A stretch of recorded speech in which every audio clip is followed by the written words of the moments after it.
呢幾年，我一直喺度思考功夫嘅真諦，唔係喺招式，而係喺流動。當年葉問宗師傳授詠春時話：來留去送，甩手直衝，呢8個字入邊藏住水流般嘅智慧。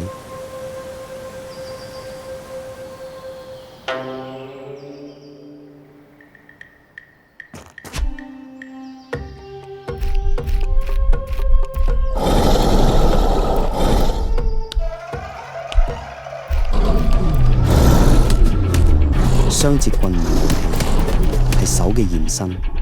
詠春嘅寸勁、黏打，令我明白真正嘅節奏在於控制同失控嘅邊界。剛柔相濟嘅共舞，木棍係形，鐵鏈係意。當剛硬嘅木棍透過柔軟嘅鏈條相遇，就好似太極嘅陰陽流轉。硬棍如拳，軟鏈如氣。當兩者合一，就可以創造出超越招式嘅流動。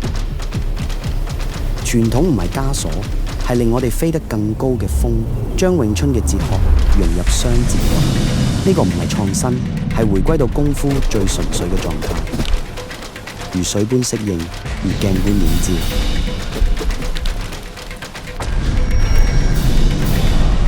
呢個就係我嘅道。